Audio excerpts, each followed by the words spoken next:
미국에서 재택근무를 허용하는 대신 임금 인상을 자제하는 직장들이 늘고 있어 인플레이션 완화에도 도움이 될 것으로 나타났습니다. 인플레이션 상황 속에 미국에서 생활비가 가장 많이 드는 주는 하와이, 가장 저렴한 주는 미시시피주로 조사됐습니다. 미국의 주택 부족 사태가 갈수록 악화돼 주택 가격과 렌트비가 계속 오를 것으로 예상되고 있습니다. 미 신규 실업수당 청구 건수가 지난주 24만 4천 건으로 올 들어 최고치를 기록했습니다. 8월에 영주권 문호에서 취업, 비숙련직 승인일은 동결됐고 가족 이민은 5주 내지 석 달 진전됐습니다. 여러분 안녕하십니까? 워싱턴 뉴스 투데이입니다. 미국에서 재택근무를 허용하는 대신에 임금 인상을 자제하는 직장들이 크게 늘고 있어 인플레이션 완화에도 도움이 될 것으로 나타났습니다. 재택근무가 가능한 직종일수록 근로자들의 82%나 재택근무를 원하고 있으며 고용주와의 합의로 임금 인상을 자제하고 있는 것으로 조사됐습니다. 김지수 기자가 보도합니다. 포스트 팬데믹과 물가 급등 속에서 미국에선 재택근무를 허용하는 직장들이 널리 확산되고 있으며 고용주와 직원 간 합의로 임금 인상을 자제하고 있는 곳이 급증하고 있습니다. 포스트 팬데믹과 물가 급등이 겹친 현재의 상황에서 미국에선 재택근무가 가능한 직종의 근로자들의 82%나 재택근무를 원하고 있는 것으로 모닝 컨설트의 설문조사 결과 나타났다고 CBS 뉴스가 보도했습니다. 특히 재정과 보험, 부동산 업종, 교육과 소셜 서비스 업종 등 재택근무가 가능한 업종들에서는 팬데믹이 완화되면서 사무실 출근으로 복귀하려다가 물가 급등 때문에 재택근무를 계속 허용하는 회사들이 크게 늘고 있다고 이 방송은 전했습니다. 여기에 이들 직종의 근무자들은 일주일에 2, 3일씩 재택근무를 허용해주면 임금 인상을 자제하거나 아예 동결, 삭감도 감수할 수 있다는 비율이 높아지고 있다고 이 방송은 전했습니다. 실제로 고용주와 직원들이 똑같이 혜택을 나눌 수 있기 때문에 재택근무를 계속 허용하는 대신 물가 급등에도 임금 인상은 자제하기로 합의한 회사들이 크게 늘고 있다고 CBS 뉴스는 보도했습니다. 근로자들은 주 5일 중에 하루 이상, 보통 2, 3일을 재택근무하게 되면 출퇴근 비용과 스트레스를 줄이고 시간 쓰기에 매우 효율적이며 자녀 보육에도 큰 도움이 되기 때문에 매우 선호하고 있는 것으로 분석됩니다. 나아가 고용주 입장을 감안해 임금 인상을 자제하거나 동결, 삭감도 감수하고 있는 것으로 해석됩니다. 미국 불경기의 시작과 종료를 선언하는 NBER의 새 보고서에 따르면 재택근무와 임금 인상 자제를 연계하는 직종과 회사들이 확산되고 있으며 임금 인상 자제로 인플레이션 완화에도 도움이 되고 있는 것으로 분석됐습니다. NBER의 보고서에 따르면 미국 업체들의 과거 12개월간 임금 인상률은 평균 5.4%였으나 앞으로 12개월간 예상하는 임금 인상률은 4.9%로 오히려 낮아졌습니다. 미국의 소비자 물가가 6월에 9.1% 급등으로 더 악화된 것을 감안하면 임금 인상률이 소폭 낮아지는 것은 이례적인 현상입니다.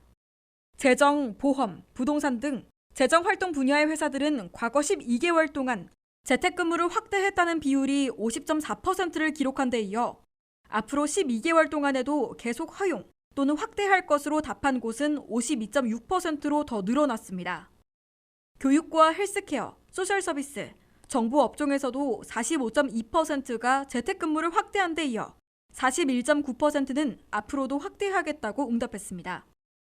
특히 NBER 보고서는 2년간 재택근무 대신 임금 인상 자제를 서로 주고받은 결과 임금 인상률을 지난 1년간 0.9%, 앞으로 1년간 1.1%를 합해 2%포인트 낮추는 효과를 보게 될 것으로 추산했습니다.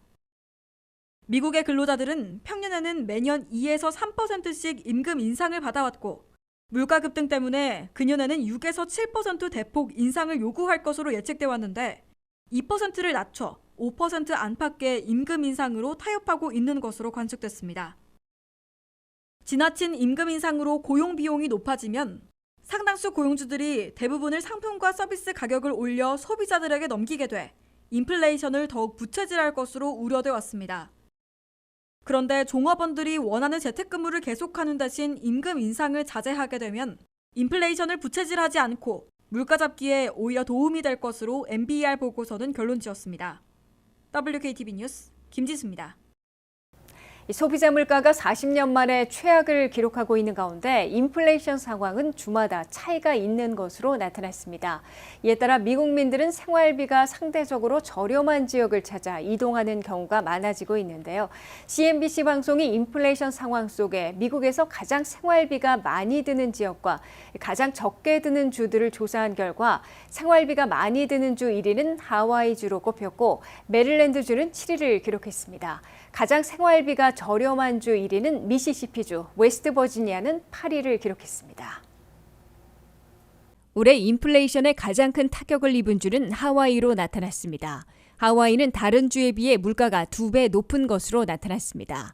설탕 가격은 일리노이주보다 2배, 바나나는 콜로라도주보다 2배 비싸고 병원 진료비는 올랜도보다 65%가 비싼 것으로 조사됐습니다. 평균 주택 가격은 130만 달러, 월별 에너지 비용은 369달러인 것으로 나타났습니다. 2위로 랭크된 뉴욕의 집값은 펜실베니아주 스크랜턴 지역에 비해 거의 10배에 달합니다. 뉴욕의 고깃값은 미주리주보다 50%가 더 비싼 것으로 나타났습니다. 3위에 랭크된 캘리포니아는 주택 부족 사태로 평균 주택 가격이 다른 주에 비해 월등히 높은 130만 달러에 육박합니다.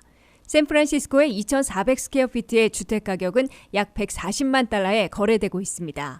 월별 에너지 요금은 266달러인 것으로 나타났습니다. 4위에 랭크된 매사추세츠주에서는 천연가스 난방비가 전년보다 40% 올랐습니다. 유제품 가격은 15% 올라 디트로이트보다 약 2배 가까이 비쌉니다. 지난해 주택가격이 18% 오른 오레건주는 5위에 올랐고 물가 높기로 악명 높은 알래스카는 6위에 랭크됐습니다. 알래스카 주민들의 생활비는 인플레이션으로 다른 주에 비해 더 크게 오르고 있습니다. 메릴랜드는 7위에 랭크됐습니다.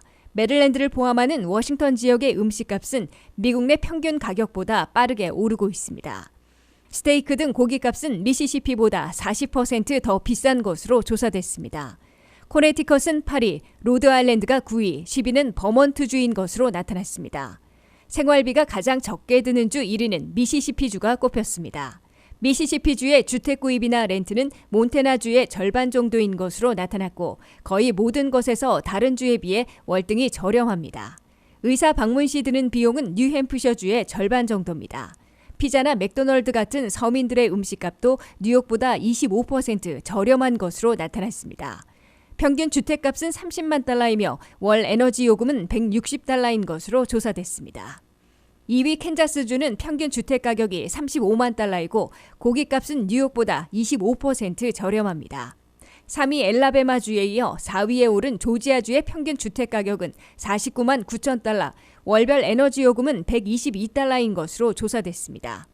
복숭아캔 한 통은 캘리포니아보다 약 30% 저렴하고 우유 가격도 반 갤런에 1불 66센트로 가장 저렴합니다. 코카콜라 본사가 있는 조지아의 코카콜라 가격은 델라웨어보다 20% 저렴한 것으로 나타났습니다. 5위 테네시주, 6위 미주리주, 7위 아이오와주에 이어 8위는 웨스트버지니아가 랭크됐습니다. 그 뒤로 인디애나주가 9위, 아칸소주가 10위로 생활비가 저렴한 것으로 조사됐습니다. 미국의 주택 부족 사태가 갈수록 악화되고 확산돼 주택 가격과 렌트비가 계속 오를 것으로 예상되고 있습니다.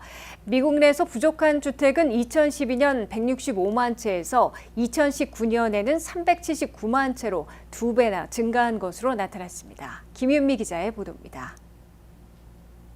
미국에서는 내 집 마련에 나선 주택 구입 희망자들에 비해 공급되는 주택들이 매우 부족한 주택 부족 사태, 주택난이 갈수록 악화돼 미 전역으로 확산되고 있습니다. 주택 모기지를 관할하는 연방기관인 프레디맥에 따르면 미국 내에서 수요보다 부족한 주택 가구는 2012년 165만 채였지만 2019년에는 379만 채로 7년 만에 2배로 늘었다고 뉴욕타임스가 보도했습니다. 미국에선 팬데믹 2년 동안 재택근무가 확대되면서 보다 넓은 집으로 옮기려는 사람들까지 몰리면서 주택 부족 사태, 주택난이 더 악화됐을 것으로 뉴욕타임스는 전했습니다. 프레디맥의 보고서에 따르면 각 주별 주택 부족 사태에서 캘리포니아는 97만 8천 채가 부족한 것으로 추산됐습니다. 텍사스는 32만 2천 채, 플로리다는 28만 9천 채, 뉴욕은 24만 4천 채가 부족한 것으로 계산됐습니다. 워싱턴 수도권에선 버지니아에서 10만 5천 채, 메릴랜드에선 9만 1천 채, DC에서는 1만 3천 채가 부족한 것으로 나타났습니다. 310곳의 메트로폴리탄 지역에서 주택 부족 사태를 겪고 있는 곳은 2012년 100군데였지만 2019년에는 169곳으로 늘어났습니다. 대도시들 중에서는 로스앤젤레스에서 가장 많은 40만 채나 부족하고 마이애미 20만 채, 피닉스는 10만 채가 부족한 것으로 뉴욕타임스는 전했습니다. 미국의 주택시장에서 수요가 급증한 반면 공급은 부족해 주택가격을 상승시켜 왔습니다. 주택가격 상승과 함께 렌트비도 지속적으로 오르고 있습니다. 미국 내 주택가격은 S&P 케이스-슐러 지수에서 전년에 비해 4월 20.6%, 5월 20.4%나 급등한 바 있습니다. 렌트비도 5월에 전년보다 15.3% 오른 것으로 발표됐습니다. 미국 내에서 가장 많이 몰려있는 중위 주택가격은 처음으로 40만 달러를 넘어서 40만 7,600달러를 기록하고 있습니다. 중위 렌트비도 처음으로 2,000달러를 넘어섰습니다. 주택 모기지 이자율이 급락했다가 다시 오르고 있어 모기지 신청과 주택 거래가 둔화될 수는 있지만 주택 가격과 렌트비는 주택 부족 사태로 앞으로도 계속 오를 것으로 예상되고 있습니다. WKTV 뉴스 김윤미입니다. 미 전역에서 새로 접수된 신규 실업수당 청구 건수가 지난주 24만 4천 건으로 전주보다 9천 건 늘어나며 올 들어 최고치를 기록했습니다. 다만 아직은 팬데믹 직전의 수준에서 대폭 증가한 것은 아니어서 대량 해고가 벌어지지는 않고 있는 것으로 분석되고 있습니다. 고물가, 고유가, 고금리라는 삼중고에서도 고용시장이 다소 불안하지만 그나마 미국 경제를 지탱해주고 있습니다. 미 전역에서 새로 신청된 신규 실업수당 청구 건수는 지난 한 주 24만 4천 건으로 연방노동부가 집계했습니다. 이는 전주의 23만 5천 건보다 9천 건 늘어난 것입니다. 특히 24만 4천 건은 올 들어 최고치를 기록한 것이어서 고용시장이 흔들리지는 않을까 다소 불안해지고 있습니다. 다만 신규 실업수당 청구 건수는 팬데믹 직전의 21만 8천 건과 엇비슷하게 아직은 낮은 수준이어서 대량 해고가 벌어지지는 않고 있는 것으로 해석되고 있습니다. 워싱턴 일원에서는 메릴랜드에서 2,300건, 버지니아에서 1,900건의 신규 실업수당이 청구됐습니다. 이에 비해 인구가 많은 주 지역들을 보면 캘리포니아에선 지난주에도 4만 1,400건이나 신청됐습니다. 뉴욕에서 2만 7,500건이나 접수돼 전주보다 10,000건 이상 급증했습니다. 텍사스에서 15,300건, 오하이오 14,600건, 미시건에서 11,400건씩 신규 실업수당이 청구됐습니다. 2주 늦게 집계되는 실업수당을 받고 있는 실직자들을 보면 6월 25일 현재 미 전역에서 140만 명으로 전주보다 7만 2,500명이 늘어났습니다. 주별 고용보험으로 지급하고 있는 레귤러 실업수당이 거의 대부분을 차지하고 있는데 137만 명으로 전주보다 7만 3천 명 증가했습니다. 경제 분석가들은 이 같은 고용 지표에 대해 미국의 고용시장이 약간 둔화되고 있지만 아직 냉각된 것은 아니다라고 평가하고 있습니다. 최근 발표된 미국의 6월 고용 지표를 보면 실업률이 3.6%에서 넉 달 연속 유지됐고 한 달 동안 37만 2천 개의 일자리를 늘려 악재 속에 선방한 것으로 평가됐습니다. 미국의 고용시장이 버텨주고 있기에 미국민들이 돈을 벌어 쓸 수 있어 미국 경제를 지탱해주고 있는 것으로 분석됐습니다. 더욱이 타이트한 고용시장 덕분에 연방준비제도가 물가 잡기를 위해 이달 말에도 기준금리를 한꺼번에 최소 0.75%포인트, 많게는 1%포인트나 공격적으로 인상하는 자이언트 스텝을 취할 여력이 있는 것으로 해석됩니다. 8월에 영주권 문호에서 취업 이민 비숙련직의 승인일만 3년 후퇴한 날짜에서 재자리한 반면 다른 순위는 모두 오픈됐습니다. 가족 이민에선 2의 순위만 오픈됐고 다른 순위에선 접수일이 5주 내지 최대 석 달 진전됐습니다. 김지수 기자의 보도입니다. 8월 1일부터 적용되는 8월의 영주권 문호에서 취업 이민의 비숙련직 승인일만 연속으로 재자리한 반면 다른 순위는 모두 오픈됐고 가족이민에선 접수일이 5주 내지 최대 석 달 진전됐습니다. 국무부가 발표한 8월의 비자 블런틴에 따르면 취업이민에서는 유일하게 컷오프가 설정된 3순위 비숙련직의 최종 승인일이 3년이나 후퇴했던 2019년 5월 8일에서 연속으로 재자리했습니다. 이로써 한인들도 많이 신청하는 취업이민 비숙련직 신청자들은 8월에도 2019년 5월 8일 이전에 수속을 시작한 경우에만 그린카드를 받을 수 있습니다. 그러나 비숙련직도 접수일은 오픈돼 있어 영주권 수속은 지속할 수 있습니다. 반면 취업이민의 다른 순위들의 승인일과 접수일은 모두 오픈됐습니다. 이로써 취업이민 수속자들은 비숙련직만 그린카드를 받는 데 제한될 뿐 모든 순위에서 이민 페티션 청원서만 승인받으면 마지막 단계로 영주권 신청서, 워크퍼밋 신청서, 사전 여행 허가서를 동시에 접수시키고 워크퍼밋 카드부터 잇따라 승인받을 수 있게 됐습니다. 8월에 영주권 문호에서 가족이민은 EA 순위만 승인일과 접수일까지 모두 오픈된 반면 다른 순위는 승인일은 제자리했고 접수일은 5주에서 최대 석 달 진전됐습니다.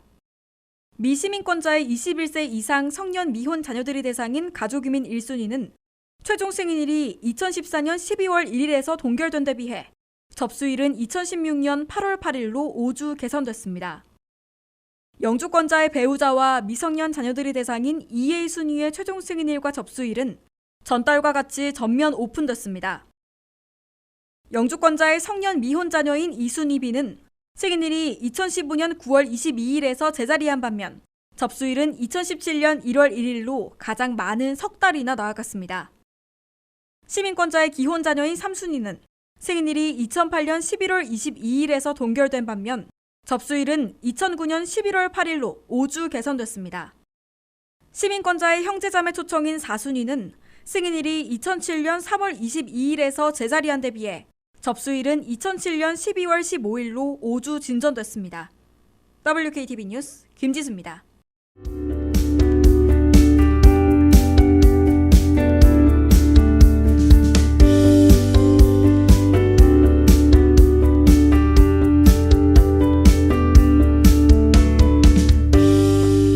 이상으로 워싱턴 뉴스투데이를 마치겠습니다. 시청해주신 여러분 고맙습니다.